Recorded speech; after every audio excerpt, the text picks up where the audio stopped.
우리 성경 말씀 같이 보겠습니다.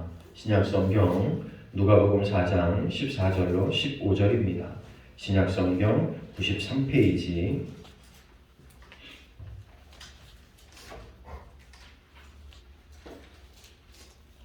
누가복음 4장 14절로 15절 말씀.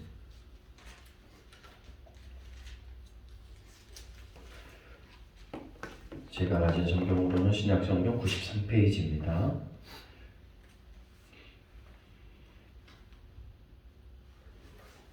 누가복음 4장 14절로 15절 말씀을 저와 여러분이 한 목소리로 같이 읽겠습니다. 함께 읽습니다. 예수께서 성령의 능력으로 갈릴리에 돌아가시니 그 소문이 사방에 퍼졌고 친히 그 여러 현장에서 가르치심에 무엇 사람에게 칭송을 받으시더라. 아멘. 기도하겠습니다. 하나님, 은혜를 감사합니다. 이 시간도 우리가 하나님 앞에 예배자로 나아갑니다. 하나님, 우리의 예배를 받아 주옵소서. 그리고 이 시간 우리가 하나님 말씀 듣기를 원합니다.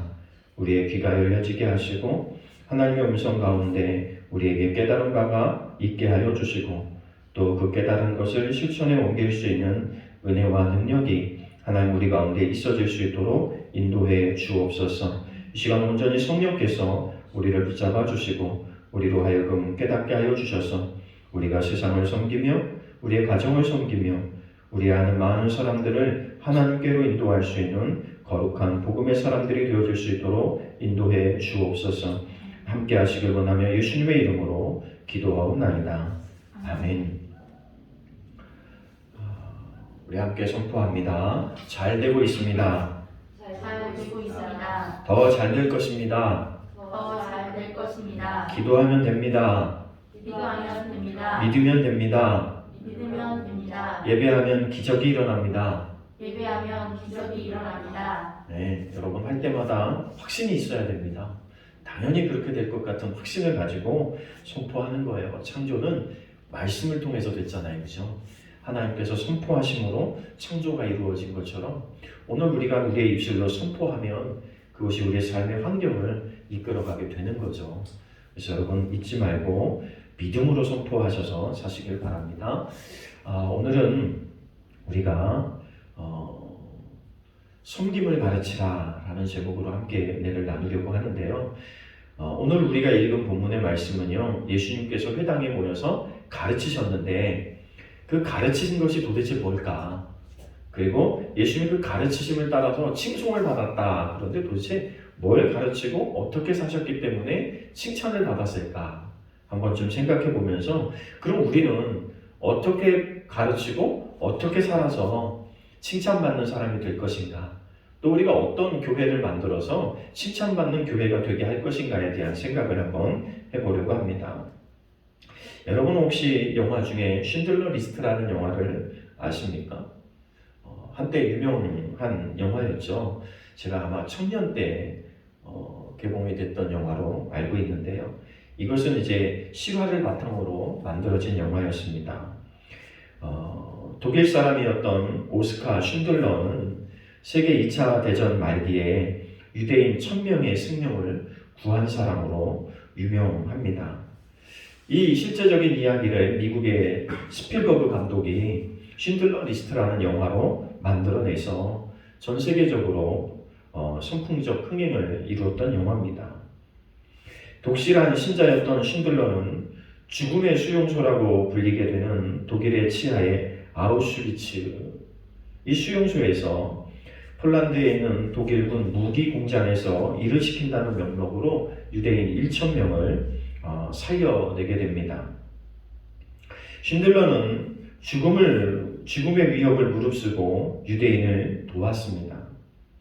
정말 죽어가는 사람들에게는 희망일 수밖에 없죠. 수천 명, 수만 명, 600만이 학살됐다, 이런 2차 대전 사이에 그런 이야기가 있을 정도니까 여러분, 이 죽음의 수용소에 들어왔다고 하는 건 이미 나는 죽었구나라는 걸 전제하고 있어요. 그런데 이 쉰들러라는 사람을 통해서 구원받게 된, 구출받게 된 1,000명의 사람들은 어떤 기분이었을까? 우리가 생각해 볼 수 있죠. 죽음의 무턱, 당연히 죽을 것 같은 거기에서 살아나왔죠. 근데 여러분 그걸 아세요? 살아나온 사람은 기쁘고 감사하고 펄펄 뛸 만한 즐거움이겠지만 여러분 이 일을 감행한 사람은요 정말 마음속은 두렵고 떨림 가지고 죽음을 무릅쓰는 고통 그 가운데서 그 1,000명을 구했다는 사실이에요. 여러분 1,000명을 구해서 멋진 사람이라고 칭송할 수도 있지만 그때 당시에 슌들러의 마음은 과연 어땠을까 생각해보면 결코 쉬운 일이 아닙니다. 자기 목숨을 걸어야 되는 일이었거든요. 그런데 그가 왜 했을까라는 거예요. 그가 왜 자기의 목숨을 무릅쓰고 자기의 목숨을 걸고 왜 1,000명을 구했냐는 거죠. 여러분 우리는 행복을 단순하게 이렇게 생각할 때가 있어요. 내가 돈을 많이 가져야 행복할 것이다. 내가 권력을 가져야 행복할 것이다. 내가 성공이라고 하는 목표를 이루면 행복할 것이다. 이런 생각들을 굉장히 많이 가지고 살고 있거든요. 그 사람들은 올해 안에 행복했으면 좋겠어요. 그 이야기 속에는 뭐가 있냐면 올해 안에 돈 많이 벌었으면 좋겠어요. 올해 안에 내가 원하는 걸 이루어냈으면 좋겠어요. 라는 생각을 할 때가 굉장히 많죠. 근데 만약에 이것이 행복의 조건이라면 대한민국에 살고 있는 90%의 사람들은 불행한 사람들입니다. 그렇지 않을까요? 경제를 움직이거나 돈을 움직이거나 권력을 움직이는 사람들은 상위 10% 안에서 거의 다 이루어진, 이건 우리나라만 그런 게 아니고요. 대부분의 나라들은 다 똑같습니다. 미국을 누가 움직이느냐? 상위 10%가 움직여요. 그럼 대한민국은 누가 움직여요? 상위 10%가 움직여요. 그럼 나머지 90%는 다 불행해야 정상이잖아요. 이 10% 안에 장벽을 깨기 위해서 사람들은 수도 없이 노력합니다. 때로는 사기를 치기도 하고 거짓말을 하기도 하고 자기 목숨을 걸고 뭔가 투자하기도 하고 밤새워 공부하기도 하고 해외 유학을 떠나기도 하고 가진 노력들을 다 하지만 사실은 상위 10% 안에 들어간다고 하는 것이 그렇게 쉽지는 않습니다.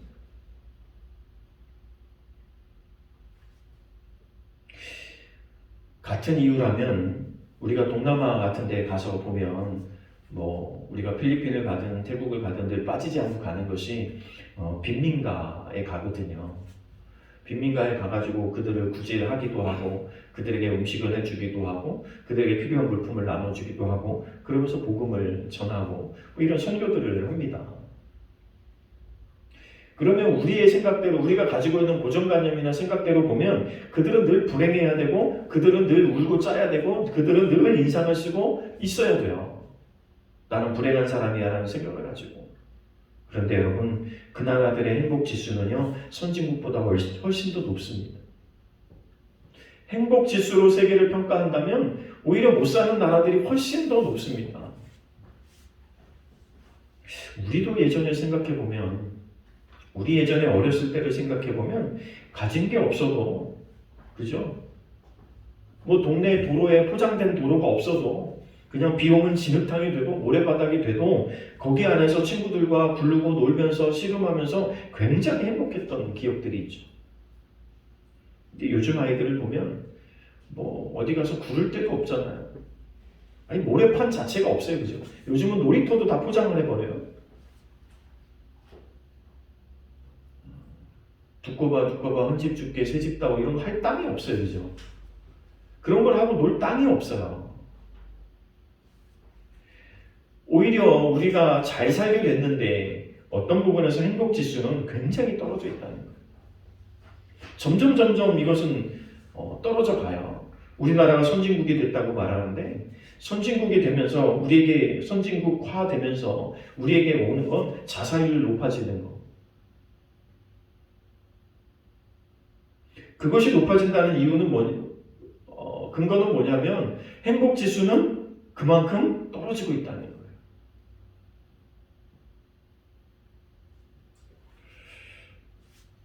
여러분이 생각하는 행복은 뭡니까? 내가 어떻게 살면서 행복할 수 있을까요?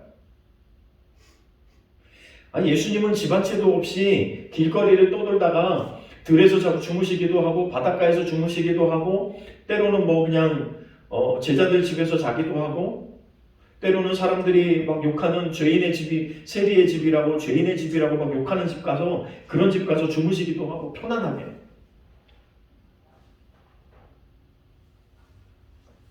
그런데 예수님께서는 한 번도 내가 돈이 없어서 힘들다, 내가 참 불행하다 이렇게 말씀하신 적이 단 한 번도 없다는 거죠. 여러분 우리가 어디에서 행복을 찾을 수 있을까요? 진짜 행복이 뭘까요? 내가 뭔가를 움켜쥔 사람이 행복할까요?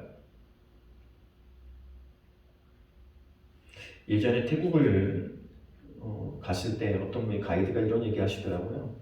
여러분 원숭이를 사냥하는 법을 아세요? 라고 묻더라고요. 뭐 우리 생각으로는 여러 가지 생각을 할 수 있죠. 뭐 올무를 놓는지,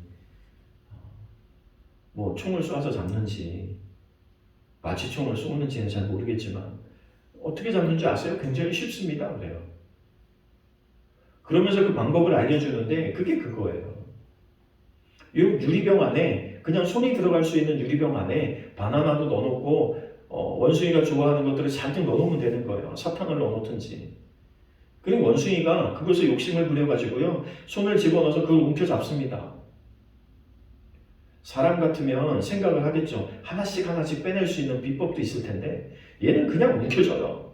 움켜쥐고 나서는 이 손이 나중에는 안 빠지는 거예요.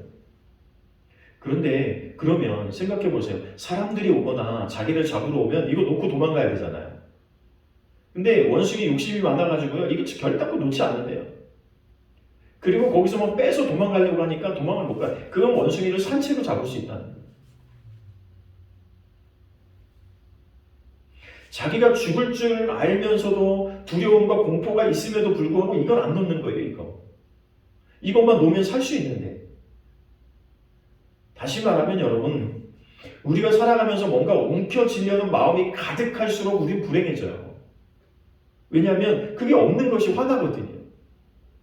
그걸 내가 가질 수 없는 것이 늘 화가 나거든요. 늘 불편하거든요, 마음이. 가정의 달이니까 아이들을 교육하는 것도 마찬가지 아닙니까? 아이들에게 뭔가 목표를 이루게 만들어주려고 고민하면 고민할수록 부모는 굉장히 어렵습니다. 스트레스 받고. 그래서 하는 말이 내 마음이 뭐 습검정처럼 탔다고.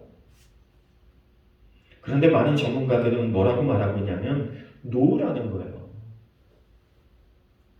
놓으라는 거예요. 그러면서 그분이 금요일 날인가 제가 강의를 들었는데 그분이 그렇게 말씀하시더라고요. 여러분의 자녀가 서울대 가는 걸 포기하면 자녀도 행복하고 여러분도 행복해집니다. 여러분이 서울에 있는 대학을 보내려는 그 욕심만 놓으면 자녀도 행복하고 여러분도 행복해집니다. 제가 말씀드렸잖아요.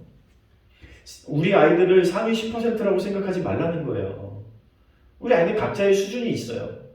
성경에도 여러분 달란트가 각자의 수준이 있잖아요. 1달란트 받은 사람, 2달란트 받은 사람, 5달란트 받은 사람. 사람은 다 다르거든요. 그러면서 착각하는 것이 나는 공부를 잘했는데 왜 우리 애들은 못할까? 이런 생각들을 많이 한대요. 나는 내가 공부했으면 훨씬 잘했을 것 같은데. 근데 그분의 말은요, 그게 아니라는 거예요. 우리 아이가 그만큼 하는 건 부모를 닮아서 그렇대요. 엄마 닮은 것도 아니고 아빠 닮은 것도 아니고 부모 닮은 거라고 생각하라는 거예요. 사람들이 싸우는 이유는 부인 닮았다고 싸우고 남편 닮았다고 싸우고 그래서 싸운다는 거예요. 누구 닮은 게 아니라 부모를 닮은 거예요. 유전자를 같이 받았으니까. 그런 걸 생각하지 말고 놓으라는 거예요. 여러분, 우리가 움켜쥐고 있어서 불행한 게 뭘까요? 움켜져서 불행한 거. 내가 그걸 놓지 못해서 지금 되게 고민스럽고 불행하게 살고 굉장히 힘들고 어렵게 사는 거, 이걸 빨리 깨닫는 게 지혜예요. 여러분, 그거 없어도 행복할 수는 있어요. 행복한 게 먼저 아닌가요? 행복은 나중에 이루는 건가요? 돈을 좀 모은 다음에? 집을 좀 큰 거 산 다음에? 내가 어디 위치에 오른 다음에. 그런데 여러분, 행복은요, 오늘 느껴야 된다. 오늘 행복해야 된다는 거예요. 그러면서 예수님이 우리에게 가르치시는 게 뭐냐면 바로 이거예요. 너희가 행복하기를 원하느냐? 너희가 칭송받기를 원하느냐? 여러분, 상대가 나를 칭찬하는데 행복해지지 않을 사람이 어디 있어요? 그죠? 다 칭찬받고 싶어 살아야 존경받고 싶어 살고요. 뭐 전들 사람인데 안 그렇겠어요? 저도 칭찬받고 존경받고 싶죠. 근데 사람들이 착각하는 건 내가 높은 자리에 오르면 존경할 거라고 생각해요. 내가 돈이 많이 모으면 다른 사람들이 나를 존경할 거라고 생각해요.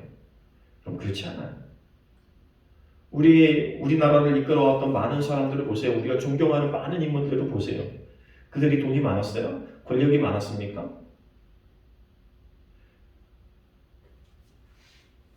존경받는 사람들은 그것으로 평가되지 않아요. 무엇으로 평가될까요? 그 사람의 성품으로 평가되는 것이고 그 사람의 성품 속에서 나오는 섬김으로 평가되는 거예요. 우리가 많이 아는 훌륭한 사람들, 우리가 많이 알고 있는 위인들의 대부분은요, 나라를 섬긴 사람들, 이웃을 섬긴 사람들, 다 이런 사람들 아니에요? 부모를 잘 섬긴 사람들. 또 한 가지는 이런 게 있어요. 섬김이라고 말하면 우린 이런 생각을 해요. 아, 나보다 못한 사람이 나를 섬기는 것. 그리고 나보다 윗사람을 섬기는 것. 이것이 우리의 보통 가지고 있는 고정관념이죠. 근데 여러분, 그렇지 않아요. 섬김에는 그런 것이 존재하지 않아요. 섬김을 우리가 보통 그냥 서비스라는 말로 많이 사용하고, 예배도 우리가 어떤 부분에서는 그런 용어를 많이 사용해요. 서비스라는 용어로. 도대체 왜 우리가 알고 있는 서비스는 뭐예요? 상대를 위해서 내가 얘를 가지고 뭔가를 도와주는 거잖아요. 그의 필요를 내가 채워주는 거잖아요. 그죠? 섬김이라고 하는 건 윗사람이 아랫사람을 섬길 수도 있는 거예요. 내가 가지고 있는 것을 가지고 상대에게 뭔가를 도울 수 있는 것, 그게 섬김이거든요. 그러니까 내가 나이가 많으니까 섬김을 받아야지라는 고정관념도 우리는 버려야 돼요.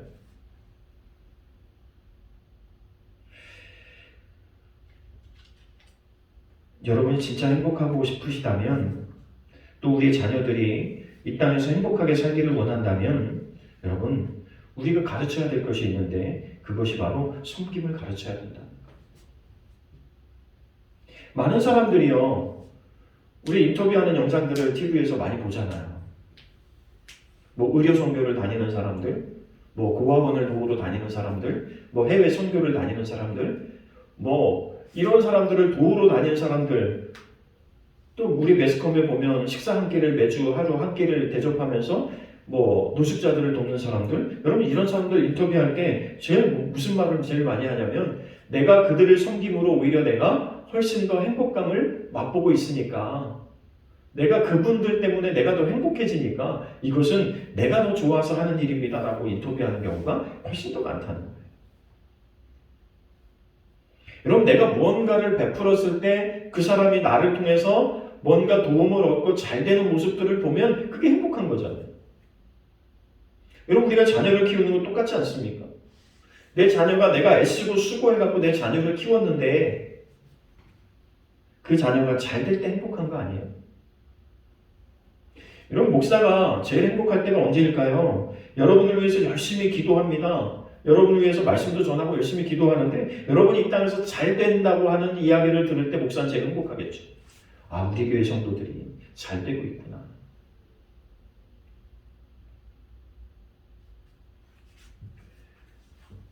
이런 우리 아이들이, 우리의 자녀들이, 우리의 성도들이 행복하기를 원한다면 섬김에 대한 것을 좀 가르칠 필요가 있어요. 제가 전에도 말씀드렸지만 우리 아이들 생일날이 되면 뭐 생일 선물, 생일상 받기 전에 항상 시켰던 일들이 먼저 절해. 엄마 아빠한테 절해. 고맙습니다 라고 절해. 그리고 식사를 함께 했었거든요. 근데 얘네들이 이제 등치가 크니까 열심히 가르쳤는데도 말 안 하면 잘 안 해요. 말을 해서 하면 하고. 그동안 가르쳤으면 제가 볼 때는 당연히 와서 할 줄 알았는데 그렇진 않더라. 여러분, 그렇다고 해서 포기할 건 아니고 그래도 시켜야 되죠. 왜 우리 아이들이 부모를 공경하게 가르쳐야 됩니까? 이 아이들이 이 땅에서 장수하고 잘 되는 길을 부모에게 효도하는 거라고 성경은 말하고 있거든요. 그러니까 우리 아이들이 잘 되는 비결을 가르치려면 가르쳐야죠. 연습을 시켜야 돼요. 지난주에도 말씀드렸지만 우리 아이들이 동네방네 다니면서 예전에는요, 동네 분들 보면 다 인사했어요. 그죠? 어른 보면 다 인사했어요. 아니, 형을 봐도 인사했어요. 누나를 봐도 인사했어요. 근데 요즘은 옆집 살아도 인사를 안 해요. 그죠? 여러분, 이런 것에서 하나하나 이런 것들이 무너진 결과가 오늘 사람들이 살아도 행복하지 않게 사는 거예요. 여러분, 사람들은요, 내가 섬기면 그것을 대부분의 사람들은 고맙게 여기고 기뻐하고 또 간직하죠, 마음에. 여러분, 살면서 한번 경험해 보세요. 여러분 살아온 시간들을 한번 되돌아보세요. 내가 힘들고 어려울 때 나를 도왔던 사람들, 내가 도움이 필요했을 때 나를 도왔던 사람들, 그 사람들이 쉽게 잊혀지진 않잖아요. 그렇죠? 제가 초등학교 때부터 많은 선생님들을 만나서 지금까지 왔지만 잊혀지지 않는 선생님들이 몇 분 계세요. 초등학교 때, 중학교 때, 고등학교 때, 적어도 한 분씩은 계셨던 것 같아요. 그리고 신학교를 다닐 때, 그때까지는 그래도 잊혀지지 않는 스승이 있고 선생님이 있었던 것 같아요. 지금도 기억나요. 그리고 신학교 때 우리를 가르쳤던 은사님은 지금도 가끔 만나봬요. 가끔 우리가 모임 있을 때 오세요 그래갖고 초청해가지고 가끔 만나거든요. 근데 여전히 참 좋아요. 그런 분들은 만나면. 내가 나이가 들고 지금은 그렇게 말씀하시더라고요. 저희들이 신학교 갈 때 제가 27살에 신학교 갔으니까 나이 차이가 그분들하고 굉장히 많이 나거나 그렇지도 않아요. 요즘 만나면 머리가 제가 하얗잖아요. 뭐라고 말씀하시냐면 우리 같이 늙어가는 것 같아 그러시더라고요. 그런데 참 좋아요. 그런 분들을 만나면. 여러분, 이게 잊혀지지 않는 거거든요. 그러니까 늘 떠올릴 때 무슨 생각을 할까요? 감사하다, 고맙다. 그래서 스승의 날이 다가오고 하면 한 번쯤 떠올려지는 선생님들. 이런 분들은 좀 만나고 싶다. 이런 생각이 들 때가 종종 있죠. 여러분, 우리가 섬김을 가르치긴 가르쳐야 돼요. 그런데 어디서 가르쳐야 될까요? 오늘 성경에 보니까 예수님이 어디서 가르쳤다고 말씀하세요? 회당에서 가르쳤다. 그 회당이 오늘로 말하면 교회이잖아요. 여러분, 교회에서 가르쳐야 돼요. 그리고 또 한 장소는 어디서 가르쳐야 돼요? 가정에서, 집에서 가르쳐야 돼요. 여러분, 섬기는 건요, 내가 손해보는 일이 절대 아닙니다.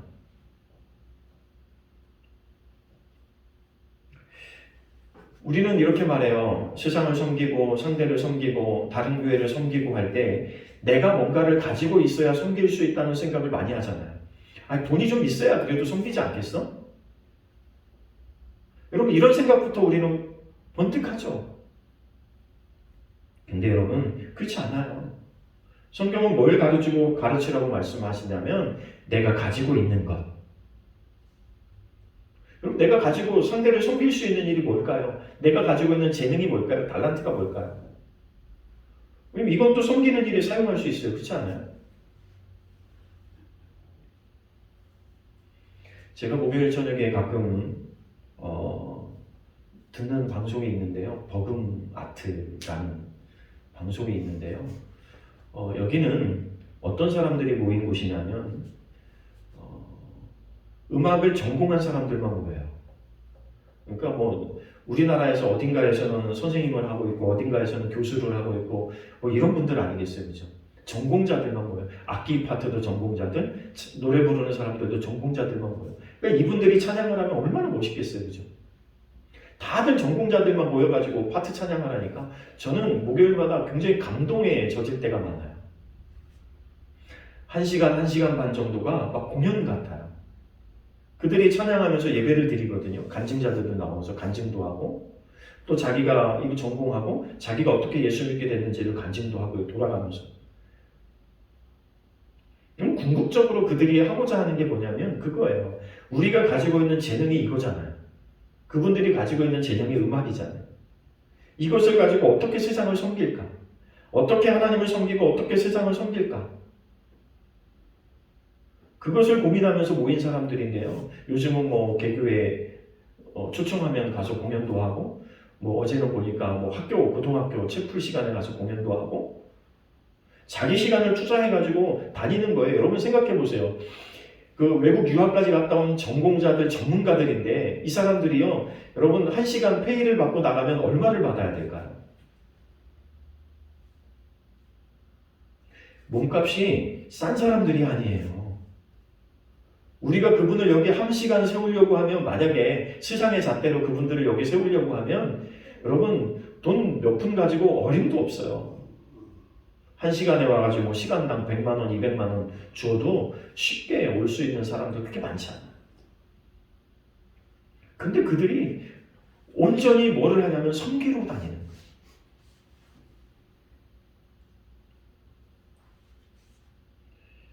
가진 것을 가지고 섬기는 게 행복한 거죠. 그들이 고백은 그거잖아요. 이것을 통해서 하나님을 섬기고 세상을 섬기고 사람들을 섬길 수 있다는 건 너무 감사하다는 거죠.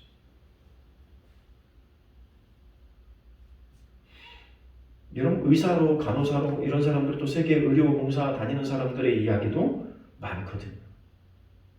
자기가 가지고 있는 걸 가지고 하는 거예요.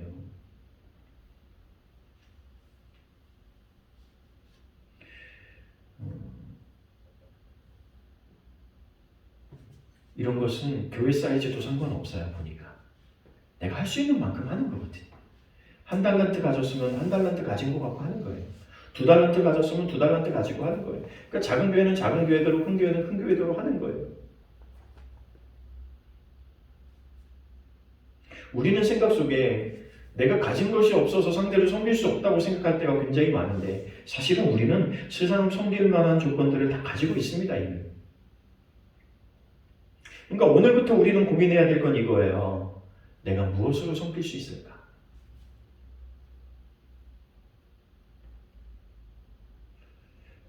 가끔 저를 애타게 꼬시는 분이 계세요. 뭐가 필요한데 뭐 좀 도와줘라고 할 때 제가 거의 못 가거든요. 거의 돕지 못합니다. 근데 마음에는 좀 그런 게 있죠.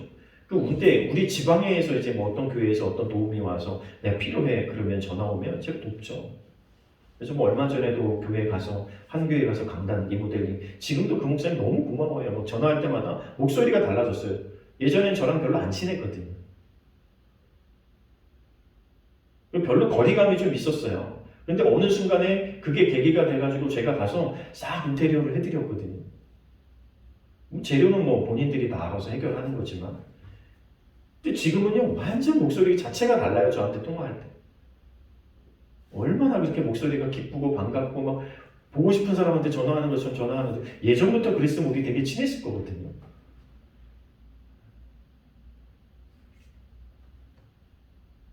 그럼 내가 가지고 있는 게 뭐 그 교회 형편이 나보다 나을 수도 있고 우리보다 좀 나을 수도 있죠. 그러나 중요한 건 뭐냐면 그분들에게 없는 게 내가 있고 내가 없는 게 그분들에게 있다면 서로 섬기는 일에 사용할 수 있다는 거죠.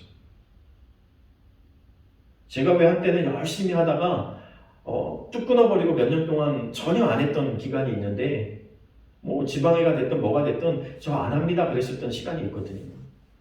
왜 그랬냐면 그런 일들을 하다가 상처받은 적이 있어요.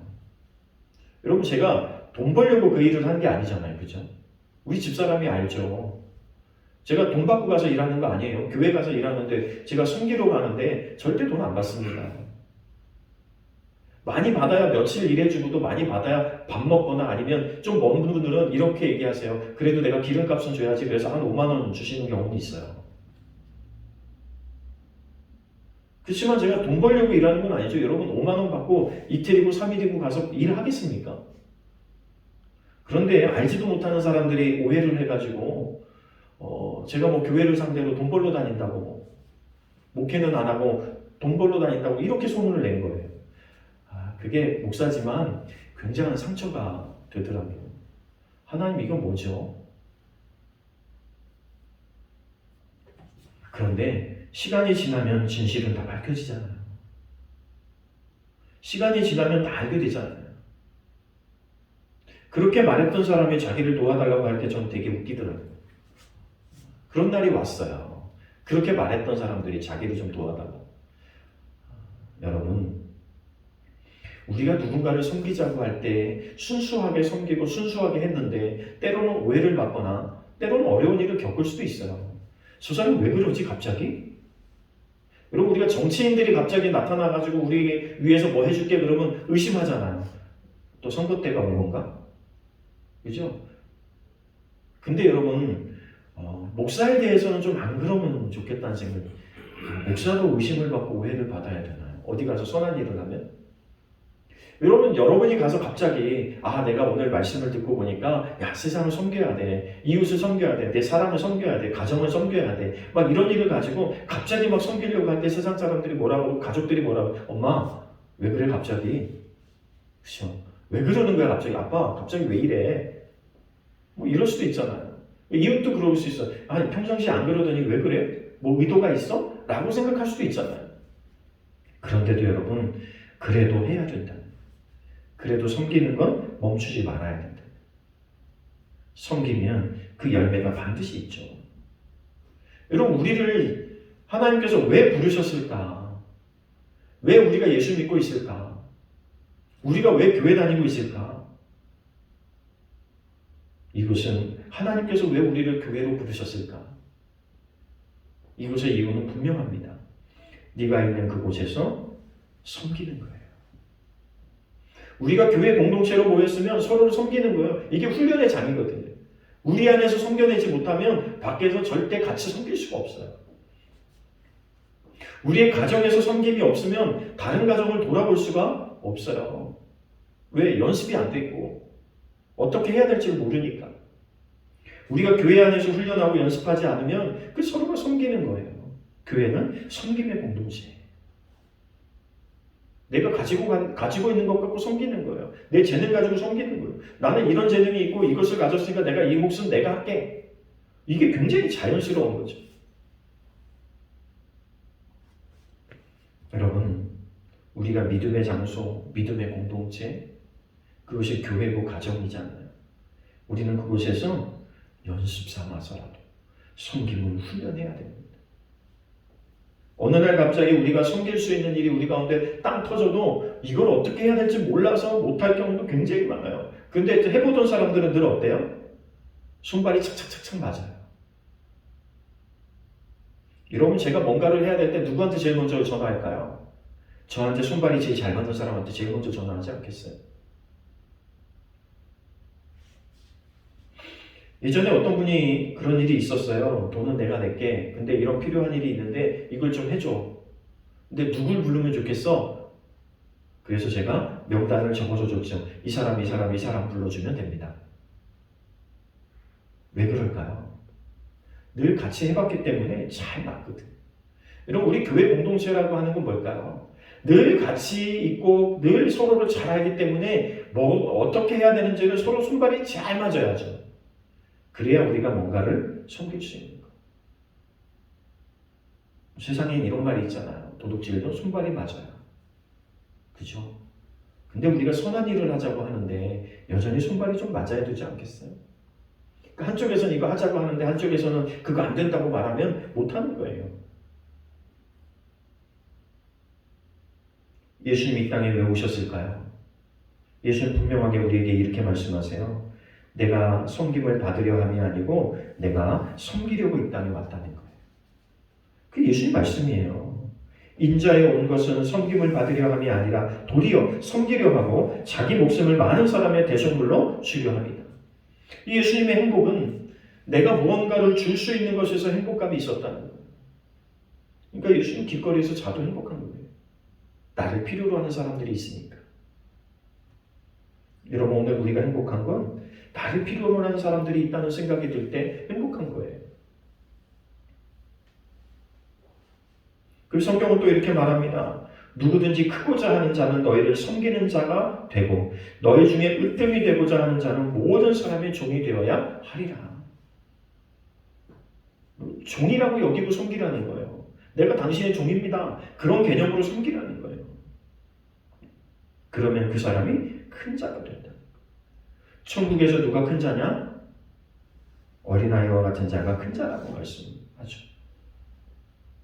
거기에는 순수성도 있지만 어른에 대해서 어린아이가 무슨 힘이 있어요? 엄마 아빠 그저 그냥 의지하는 거죠.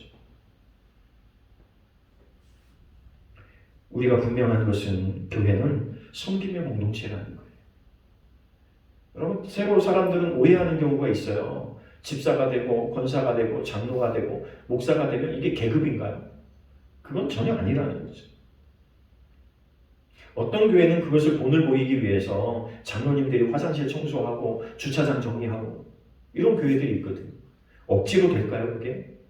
보통 장로가 되려면 아무래도 우리 교단으로 보면 최소 45살 이상 돼야 되고 보통은 50대, 60대가 장로님이니까. 여러분, 그런 분들이 가서 청소하고 빗자루 들고 청소하고 주차장 정리하고 화장실 청소하는 게 우리가 볼 때는 말이 안 되잖아요. 그런데 그게 진짜 섬기는 거라는 거예요. 여러분, 섬김으로 사는 인생이 되고 섬김으로 사는 저와 여러분의 삶이 되시기를 바랍니다. 섬김에 대한 고마움, 감사한 마음, 이것이 우리 가운데 드는 게 필요하죠. 사람들은 잊지 않습니다. 우리가 섬긴 걸 반드시 기억해요. 세상 사람들이 기억 못하면 누가 기억해요? 하나님 기억하시죠. 당신의 섬김이 하늘에서 별과 같이 빛나리. 이런 찬양 부를 때 굉장히 감동이 되잖아요. 사람들이 몰라도 상관없어요. 저 사람이 몰라줘도 상관없어요. 중요한 건 내가 섬기는 거예요. 왜? 내가 예수 믿는 사람으로, 내가 교회 다니는 사람으로, 내가 성도이기 때문에 그냥 섬기는 거예요. 섬겨주는 거예요. 여러분, 섬김은 나눔이에요. 한번 따라해 볼까요? 섬김은 나눔이다. 네, 내가 가지고 있는 걸 나눠주는 거예요. 마음도 나눌 수 있잖아요, 여러분. 그렇죠? 요즘 CF에 나오죠. 마음이 합니다. 그거 아세요? 마음이 합니다. 왜 영업하는 사람들만 이런 말을 쓸까요? 우리도 좀 이런 말을 썼으면 좋겠어요. 마음이 합니다. 내 마음에서 섬김이 우러나고 내 마음에서 나누고자 함이 우러나기를 바라요. 그래서 이 나눔은요, 마음을 나누는 것이고 때로는 물질을 나누는 것이고 때로는 시간을 나누는 것이고 때로는 재능을 나누는 거예요. 나눌 게 없어서 섬기지 못한다고 하는 건 거짓말이에요. 뭔가 있어요, 우리에게는. 여러분, 한 주간 동안에 우리가 살면서 이걸 한번 깨워보죠. 나는 무엇을 가지고 우리 가정을 섬기고 나는 무엇을 가지고 내 이웃을 섬길 수 있을까? 내가 가지고 있는 것이 무엇이어서 상대를 섬길 수 있을까? 한번 고민해 보세요. 그리고 실천해 보세요. 그것이 여러분에게 기쁨의 열매로 돌아올 것입니다. 예수님은 제자들을 섬길 때, 세상을 섬길 때 뭘 바라봤을까요? 그들이 나의 마음을 알아줄 때. 부모도 마찬가지지만 우리 자녀들 열심히 키울 때 뭘 바라요? 내 마음을 언젠가 알아줄 때. 그 행복한 거예요. 예수님도 그거 행복감에 지금 그걸 바라보면서 그렇게 사셨던 거 아닌가요? 여러분, 한 주간 여러분의 삶이 섬김을 통해서 또 그것을 기억하고 알아줄 하나님을 기대하며 우리가 이 땅에서 아름답게 섬기는 삶을 살아내시고 또 가정에서 열심히 섬김을 훈련하고 교회에서 훈련한 대로 더 많은 사람들 섬겨낼 수 있는 저와 여러분 되기 위해서 우리의 시간을 투자하고 마음을 투자하고 물질을 투자하고 재능을 투자해 볼 수 있는 그런 한 주간이 될 수 있기를 간절히 축복합니다. 기도합니다. 하나님, 은혜를 감사합니다. 오늘 우리가 예수님의 섬김의 삶, 예수님의 가르침을 통해서 우리가 어떠한 삶을 살아야 될지 한번 같이 고민해 봤습니다. 하나님, 오늘 우리의 마음속에 결단이 있게 하시고 또 실천할 수 있는 믿음이 있게 하여 주옵소서. 때로 우리가 순수하게 섬기지만 오해를 받을 때도 있을 것입니다. 그러나 그것에 연연하지 않고 내가 나의 가진 것을 가지고 상대를 섬겼다고 하는 기쁨이 있게 하시고 또 그것을 알아주는 사람들과 함께 더 많은 사람들을 섬겨낼 수 있는 우리 공동체가 될 수 있도록 하나님 은혜를 베풀어 주옵소서. 그동안 좀 소원했던 사람들에게 우리가 마음을 나눌 수 있도록 도와주시고 그동안 우리가 멀리했던 사람들에게 조금 더 우리의 마음을 나눌 수 있는 한 주간의 삶이 되게 하여 주옵소서. 그 가운데서 우리에게 주시는 하나님의 기쁨과 하늘의 기쁨이 우리 가운데 있을 수 있도록 하나님 도와 주옵소서. 함께 하시길 원하며 예수님의 이름으로 기도하옵나이다. 아멘. 사도신경으로 신앙 고백합니다. 나는 전능하신 아버지